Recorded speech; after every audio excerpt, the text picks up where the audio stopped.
Hi kids, it's English class and I will be your teacher in English, Teacher Cindy.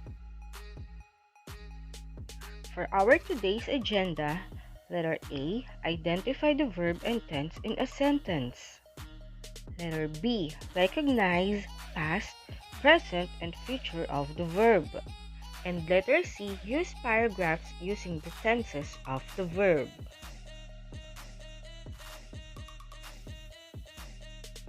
Before we start our lesson, let's have an activity. Directions. Underline the words that show actions in the past, present, and the future. Miss Di Malanta always read a news shared on Facebook. The DepEd rescheduled the opening of classes. It will start on October 5, 2020. Miss Di Malanta instructed her class to be mindful in all their lessons. She wanted her class to be responsible and honest in every online activity. She also oriented the parents and guardians for the new normal setup and asked their support and assistance. Pupils from the grade 3 Acacia were excited to see their classmates and teachers virtually. They will study at home. Now let's check your work.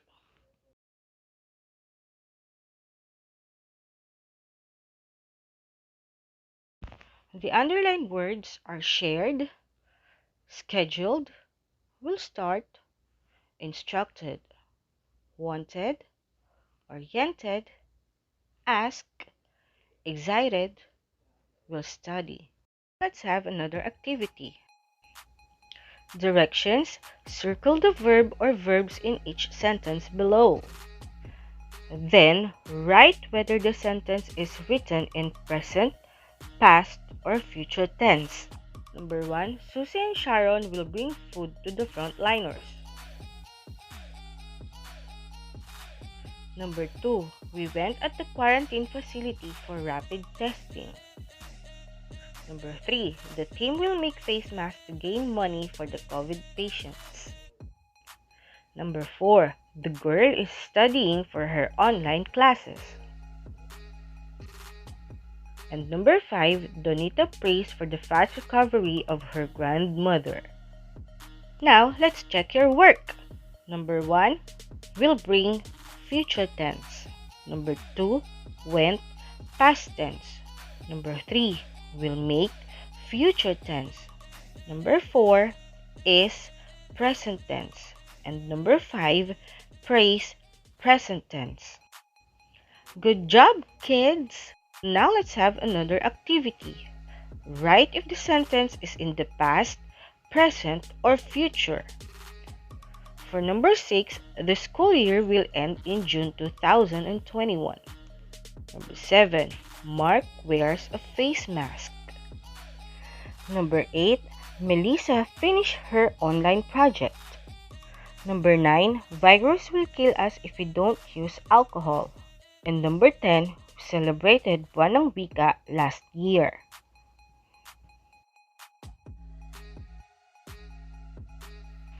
Now let's check your work. Number 6, future tense. 7, present tense. 8, past tense. Number 9, future tense. And number 10, past tense. Now let's go to our lesson for today. A verb is a word used to indicate an action. Now let's try to identify the different actions based on the pictures. Can you guess? Good job, kids! The birds fly. So fly is a word used to indicate an action of the bird.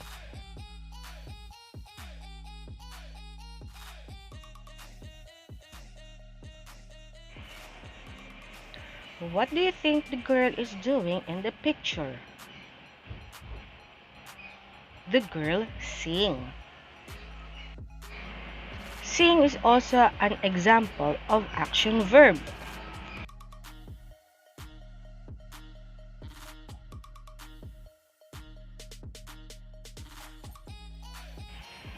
Now let's have the third picture.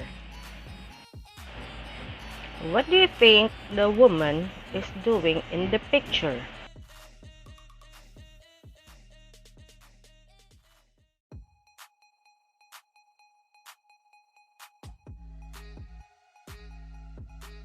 The answer is walk.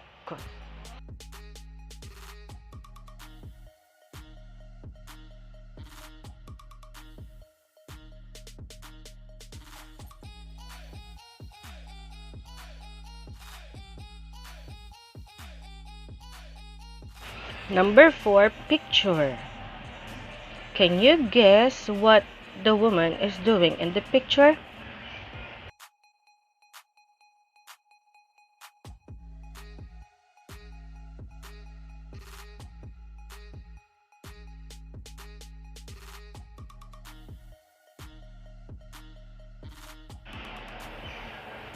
Very good. The answer is bake. So bake is another example of an action word.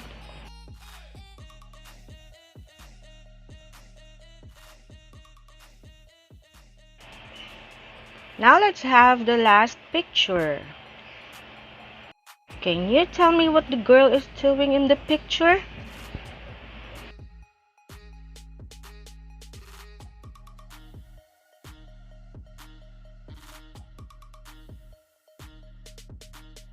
The answer is sleep.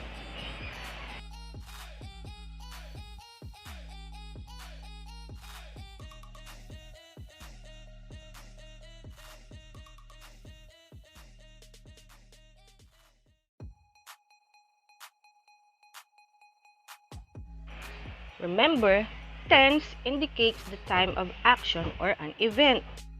By using tenses, you can refer to either the past, the present, or the future. Tenses are shown by the form of the verbs used.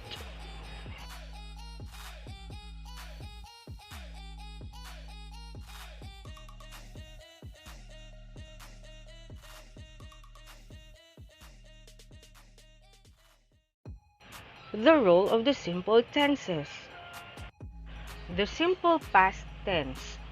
The series of completed actions are always described using past tense.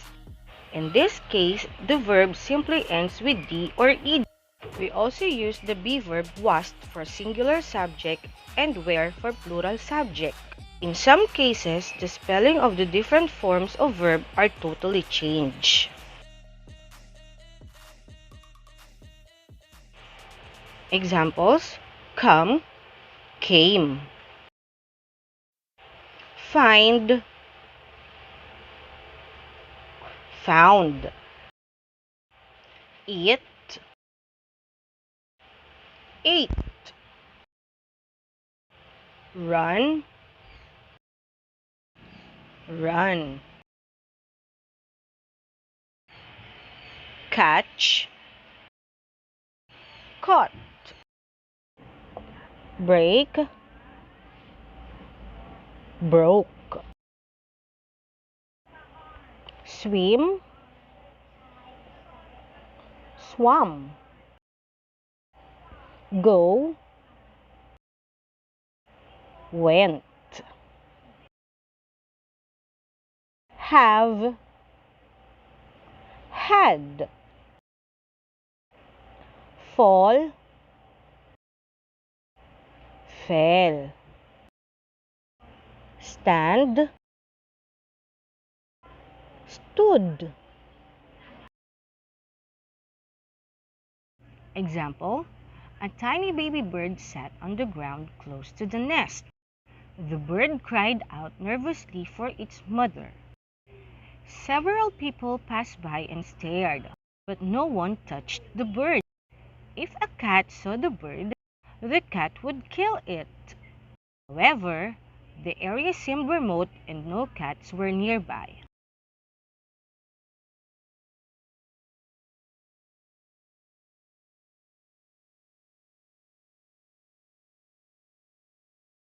The simple present tense. Verbs in simple present tense indicate habits and general truths. In this case, the verb simply ends in s or es next to any singular noun, subjects, or pronoun subjects like he or she. We also use the be verbs is and are.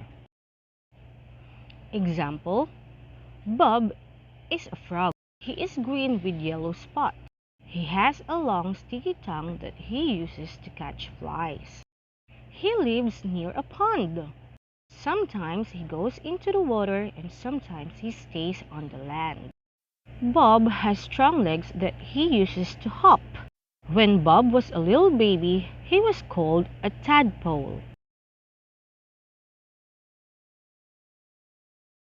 However, the verbs that come after I, you, we, they, and plural nouns do not end with s or es. Examples: number 1. They worship God for the fast recovery of COVID patients. Number 2.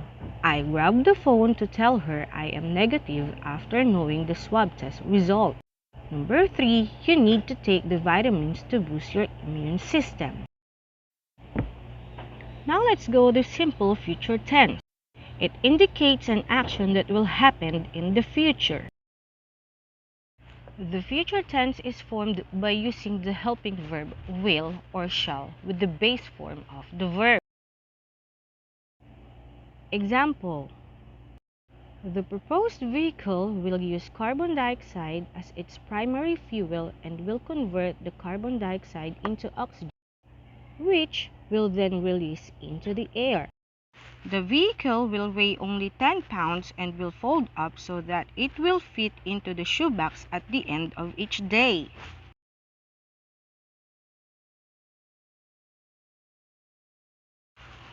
All these sentences indicate that the action has not yet happened yet, but it will happen in the future. Activity 1. Choose the correct one.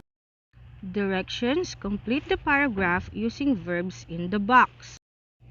The officials strictly blanked the home quarantine protocol for the common good of Barangay Masipag. Because of this, Aling Sabel blanked roses in her garden. Every morning and afternoon, we see Aling Sabel in her rose garden. The rose plants are very healthy. They have big, beautiful flowers. They are of different colors. There are red, white, pink, and yellow roses. Early in the morning, Aling Sabel cut some flowers. She blanked them to the flower shop. She also blanked the roses through online. Aling Sabel is happy. She blanked much money selling her roses. Now let's check your work. Number 1, implement. Number 2, grows. Number 3, takes. Number 4, sells. And number 5, earns. Activity 2. Think it over. Directions: write in the blank the correct past form of the verb in the parentheses. Coloring boats. Children below 21 years of age are not allowed to go out due to community quarantine. However, the girls of same age of 9 blanked to play with their paper boats on the pond. They blanked to the window to see if it had stopped raining. "It is still raining," said Maria. "We cannot go out to play," said Leonora. "Let us color our paper boats," Teresa said. So they blanked back to the table and colored their boats. Maria colored her boats red. Leonora blanked her boats green. Teresa colored her boats blue. Soon they blanked beautiful paper boats. Now let's check your work. 1. Wanted. 2. Run. Number 3. Went. 4. Colored. And number 5. Had. Now let's have another activity. Directions: fill in the blanks using simple future form of the verb given in the parentheses. Tomorrow, grade 3 pupils blank their online class with Mrs. Kulyat through Google Classroom. They blank pictures of people on the screen. They blank about the sacrifices of frontliners during pandemic. They blank names of frontliners in our society. Also, they blank tips and methods on how to be safe and healthy nowadays. Let's check your work. Number 1, will attend. Number 2, will show. Number 3, will study. Number 4, will cite. And number 5, will share. Do not forget, a verb is a word used to indicate an action. Verb has 3 simple tenses. It covers the simple past tense, the simple present tense, and the simple future tense. The simple present tense show action that happens regularly or habitually.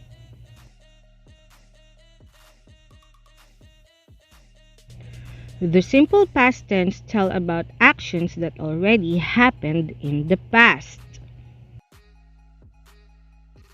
The simple future tense indicates an action that will happen in the future. Now let's see what you have learned in our discussion. Let's check your understanding. Elton is a grade 3 pupil. He goes to online classes 3 times a week. He listens well to his teacher. He tries to answer all questions asked of him through Google Classroom. He works well with his virtual classmates. He finishes his online project on time. Even at night, he studies his lessons before going to bed. He does his homework neatly and well. When he finishes all his online assignments, he tries to help his mother. In this way, he makes his mother happy. Now answer the following questions based on the story. Number 1, what grade is Elton now? Number 2, what did he do 3 times a week? Number 3, what are the verbs used in the story? Number 4, what kind of verbs can you find in the story? Number 5, what did he do to make his mother happy? And number 6, what type of a son is Elton in the story? Directions. Write the correct verb that matches the verb tense in the parentheses.